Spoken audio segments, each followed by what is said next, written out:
Assalamualaikum warahmatullahi wabarakatuh. Alhamdulillah, untuk kesempatan kali ini kita akan membahas satu buku yang saya kira ini penting untuk kita bahas. Bukunya adalah Kisah-Kisah dalam Al-Quran. Nah, sebelum kita bahas tentang keistimewaan buku ini, kita bahas dulu mengapa pentingnya sebuah kisah. Nah, ada banyak dijelaskan oleh para ulama bagaimana pentingnya kisah di dalam kehidupan kita sehari-hari. Nah, di antaranya ada penyejuk hati bagi Nabi dan para sahabat ketika mereka ditimpa musibah atau ujian-ujian keimanan ketika mereka di Mekah. Nah, seperti ketika satu ketika ada seorang sahabat datang kepada Rasulullah SAW. Dia mengeluh tentang siksaan majikannya terhadap dia. Nah, akhirnya Rasulullah SAW mengatakan, "Wahai Khabbab, tahukah kamu bahwasanya ada yang lebih parah dahulu ketika mereka itu menjalani kehidupan keimanan. Mereka itu disiksa sampai bahkan di antara mereka ada yang digergaji kepalanya sampai dengan kakinya, terbelah dua, yaitu Nabi Zakaria. Ada juga nabi-nabi yang disiksa seperti Nabi Yahya yang kemudian disembelih kepalanya dan kepalanya dihadiahkan kepada seorang pelacur." Nah, itu inti pertama atau hikmah pertama kita membahas kisah, pentingnya kisah. Karena di dalam Al-Quran ini lengkap. Ada kisah-kisah orang-orang yang ditimpa musibah, kesabaran seperti Nabi Ayub.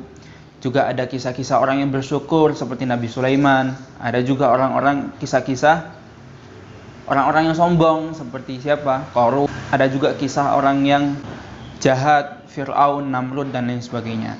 Maka kisah-kisah dalam Quran ini penting untuk kita dalami. Yang kedua, tujuan kisah adalah membedakan yang hak dan yang batil. Jelas kalau di dalam Al-Quran pasti ada namanya yang hak dan batil. Setiap ada iblis, di situ ada Adam. Di mana ada Namrud, di situ ada Ibrahim. Di mana ada Fir'aun, di situ ada Musa alaihissalam. Maka di setiap zaman itu pasti ada yang baik dan ada yang buruk. Yang membedakan hanya pelakunya saja. Bahkan Rasulullah dulu juga sama. Rasulullah ada tokoh baik seperti Rasulullah SAW, para sahabat. Ada juga tokoh jelek, yaitu Abu Jahal, Abu Lahab, dan lain sebagainya. Begitu juga kita hari ini. Ada yang mengajarkan kebaikan dan ada juga yang mengganggu jalan-jalan orang-orang yang berdakwah menunjukkan kepada jalannya Allah Subhanahu wa taala. Nah, yang ketiga adalah peringatan bagi orang-orang yang berbuat dosa. Karena jelas di dalam Al-Quran ini semua orang-orang yang berdosa itu diberikan musibah oleh Allah, diberikan azab oleh Allah Subhanahu wa taala. Nah, seperti kaum Lut, Allah Subhanahu wa taala jungkar balikan desa mereka, yang atas menjadi bawah dan bawah menjadi atas. Seperti kisah kaumnya Nabi Nuh, yang Allah Subhanahu wa taala kirimkan banjir bandang untuk menghabisi mereka karena mereka bermaksiat kepada Allah Subhanahu wa taala. Dan juga ada seperti kisahnya Fir'aun yang ludes ditenggelamkan oleh air laut karena mereka sombong dan mengaku bahwasanya tidak ada Tuhan yang berhak disembah kecuali siapa? Fir'aun. Teman-teman, nah, kalau kita lihat dari ini buku ini, kelebihannya apa sih? Pertama, dari cover, dia head cover. Nah, manfaatnya head cover itu dia kuat dan bisa menahan bagian dalamnya. Kemudian untuk kertasnya sedikit tipis ya. Terus warnanya kuning. Nah, warnanya kuning, dan ini manfaatnya kertas kuning ini baik untuk mata. Jadi tidak merusak mata. Kalau kertas putih kadang-kadang bisa membuat mata itu minus kalau kemudian kita sering membaca. Tapi untuk kertas kuning dia aman insyaallah. Nah, buku ini tebalnya kurang lebih 995 halaman, hampir 1000 lah. Nah, maka wajar ketika penerbit ini menerbitkan buku dengan halaman yang 995 buku, tapi satu jilid saja. Dengan apa? Dengan menggunakan kertas yang tipis. Kalau mungkin itu kertasnya tebal, mungkin ini bisa 2 jilid. Nah, karena halamannya banyak.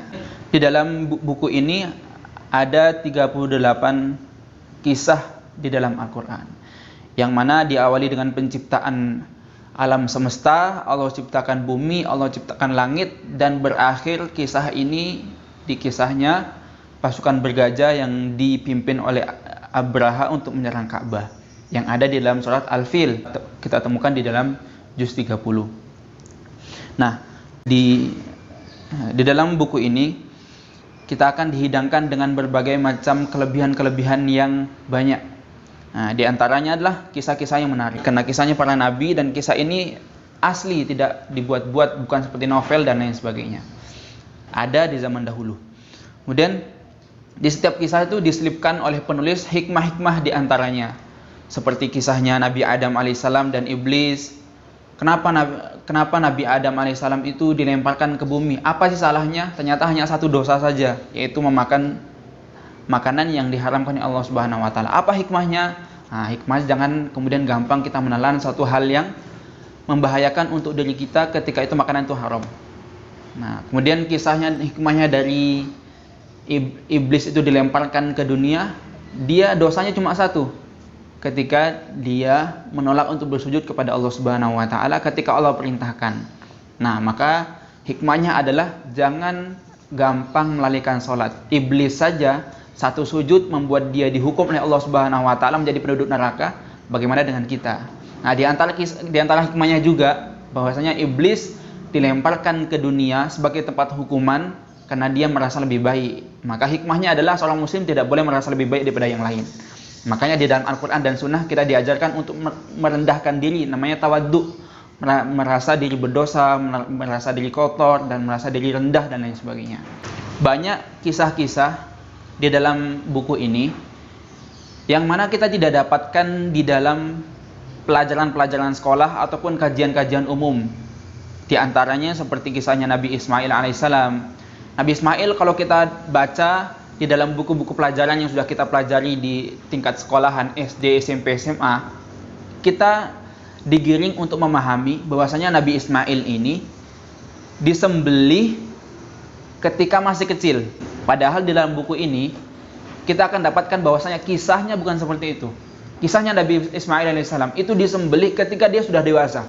Ketika Nabi Ismail sudah bisa berpikir. Bahkan di dalam kisah ini sudah terjadi Nabi Ismail itu sudah nikah 2 kali. Yang pertama ketika mendapatkan istrinya itu banyak ngeyelnya, kemudian Nabi Ibrahim katakan ceraikan istrimu atau ganti gagang pintu rumahmu. Kemudian dia menikah lagi dengan orang yang kedua yaitu wanita salihah. Dan kemudian pada saat itu baru kemudian Nabi Ismail turun perintah untuk disembelih oleh ayahnya. Ada juga kisahnya Namrud laknatullah alaih. Kalau kita lihat Namrud ini subhanallah sombongnya luar biasa, tetapi Allah Subhanahu wa taala lumpuhkan dia dengan cara yang sangat sederhana, yaitu Allah kirimkan nyamuk, Allah kirimkan lalat kalau tidak salah nyamuk atau lalat. Pokoknya hewan kecil lah. Yang mana dia ini patah sebelah sayapnya. Kemudian masuk ke dalam hidungnya Namrud dan tembus sampai kepala dan membuat dia meninggal dunia. Remeh-temeh sekali meninggalnya. Bahkan dia sombongnya luar biasa, tetapi Allah Subhanahu wa taala hinakan dengan dilumpuhkan oleh hewan yang sangat kecil. Dan ini kita didapat kajian-kajian umum, juga pelajaran-pelajaran di sekolah. Kemudian ada juga kisah Nabi Isa alaihissalam. Dan di sini di buku ini jelaskan, dikutip juga kitab-kitab Injil yang kemudian dibantah oleh Al-Quran yang menyebutkan bahwasanya Nabi Isa alaihissalam itu sebagai Tuhan, lalu dibantah oleh Al-Quran. Sampai kemudian Injil yang buatan mereka ini dilemahkan oleh Al-Quran. Di sini nanti kita dapatkan. Nah, ada Martius yang saya nggak paham ada di sini. Nah, terus kemudian ada kisahnya Uzair. Uzair ini orang soleh atau seorang nabi? Nah, di sini kita dapatkan kisahnya. Dan ini kisahnya asli. Kisahnya bagaimana Uzair dimatikan oleh Allah Subhanahu wa taala 100 tahun. Jadi tidak ada yang tidak mungkin bagi Allah Subhanahu wa taala. Mau menghidupkan yang mati atau mematikan yang hidup itu kerjanya Allah Subhanahu wa taala. Bahkan Uzair ini dimatikan oleh Allah Subhanahu wa taala 100 tahun. Kemudian Allah Subhanahu wa taala hidupkan dia lagi, dan hidupnya bukan di akhirat tetapi di dunia. Itu kehendaknya Allah Subhanahu wa taala. Dan ada juga kisahnya Ashabul Kahfi. Ashabul Kahfi ini beda dengan Uzair. Uzair meninggal 100 tahun, tetapi Ashabul Kahfi tidak meninggal dunia. Tapi apa? Ashabul Kahfi tidur di dalam gua selama 309 tahun. Nah, mungkin nggak sih tidur 9 tahun, 309 tahun? Mungkin saja bagi Allah Subhanahu wa taala. Apa nggak rusak tubuhnya? Kita dapatkan nanti kisahnya di sini bagaimana Allah Subhanahu wa taala jadikan jasadnya Ashabul Kahfi ini awet. Dengan apa? Dengan Allah Subhanahu wa taala kirimkan matahari, cahaya matahari yang menerangi tubuh mereka. Kemudian Allah balik-balikan badan mereka ketika mereka tidur. Kemudian Allah bukakan matanya ketika ada orang yang melintas di gua tersebut. Sehingga mereka tuh orang-orang yang melewat menganggap ini orang hidup, gitu loh. Bukan bangkai dan lain sebagainya. Nah, itu kita dapatkan nanti di dalam kisah ini. Dan ini kita tidak dapatkan di dalam pelajaran-pelajaran umum di sekolah kita. Nah, kemudian ada juga kisahnya Nabi Yunus alaihissalam. Nabi Yunus itu kita tahunya kan yang penting Nabi Yunus naik ke atas kapal, kemudian dapat undian 3 kali, akhirnya orang-orang yang di dalam kapal itu kemudian melemparkan Nabi Yunus ke dalam laut. Lalu kemudian dimakan oleh ikan besar. Tapi hakikatnya kronologinya tidak seperti itu. Kita dapatkan di sini kenapa Allah Subhanahu wa taala menghukum Nabi Yunus. Kenapa? Karena Nabi Yunus ini frustasi ketika dakwah. Ketika dakwah Nabi Yunus alaihissalam itu mendapatkan kaumnya yang nggak mau nurut sama Nabi Yunus. Padahal dia baru dakwah baru 3 hari datang ke kaum tersebut. Hanya tiba-tiba langsung karena kaumnya tidak nerima Nabi Yunus. Akhirnya Nabi Yunus ngancam, kalau kamu nggak beriman kepada Allah dan Rasulnya, saya jaminkan kalian nanti akan datang musibah untuk kalian, yaitu awan hitam yang akan membawa azab buat kalian. Loh, baru 3 hari loh, sudah ngancam-ngancam. Akhirnya Nabi Yunus melarikan diri dari desa tersebut karena tidak ada yang mau beriman. Lalu kemudian Allah Subhanahu wa taala hukum Nabi Yunus, yaitu Allah masukkan Nabi Yunus itu ke dalam perut ikan. Nah, kita dapatkan di mana? Di dalam buku ini. Kemudian ada kisahnya juga penduduk Yasin, mana Allah Subhanahu wa taala kirimkan 3 orang nabi tapi hanya 1 pengikutnya. Ini menunjukkan kepada kita hikmah yang besar bahwasanya berdakwah tidak perlu harus banyak yang nge-like. Loh, ini nabi loh. Nabi utusan Allah Subhanahu wa taala, pilihan Allah, 3 orang cuma dapat 1 kaum. 1 orang saja pengikutnya. 3 orang. Apa mereka bodoh? Ya belum tentu. Itu pilihan Allah Subhanahu wa taala. Maka ini menjadi penghibur kita bagi para pendakwah, jangan fokus untuk mencari pengikut. Dakwakan terus kepada kebenaran. Ada yang ikut, ada yang enggak ikut, ada yang senang atau enggak senang, terserah. Itu urusan Allah Subhanahu wa taala. Karena Allah hanya melihat usaha dari apa yang kita kerjakan. Dan di sini juga ada kisahnya bagaimana kisah semut dan cecak yang kemudian ikut andil dalam pembakaran Nabi Ibrahim alaihissalam. Nah, bagaimana kisahnya? Nanti silakan kita sama-sama membaca dalam buku kisah-kisah dalam Al-Quran ini. Nah, terus kemudian kelebihan yang lain adalah di sini ada pendapat-pendapat Israiliyat yang dipinggirkan oleh penulis.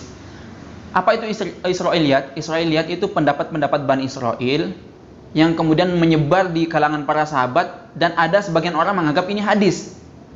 Nah, di sini kemudian ulama penulis ini kemudian membedakan. Oh, ini kisahnya Israiliyat. Dan ini ternyata banyak kisahnya Israiliyat ini. Dan ini kisah-kisah bohong, walaupun tidak semuanya bohong.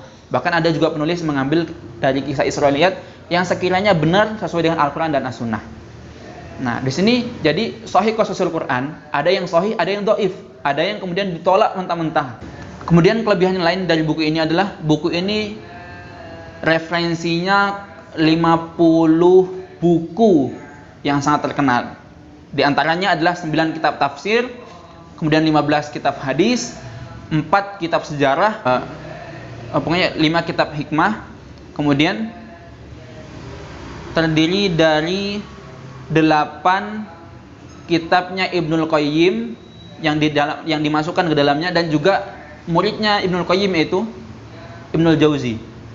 Nah, dan yang terakhir adalah 6 rujukan dari kitab-kitab yang lain. Dan ini membuat kita semakin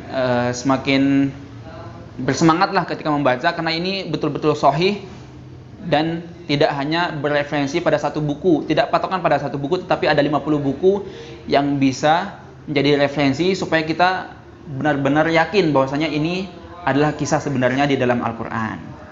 Nah,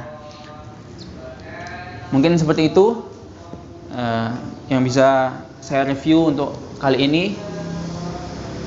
Bagi teman-teman yang mungkin bertanya-tanya tentang buku ini, harganya dan lain sebagainya, bisa komen di kolom komentar.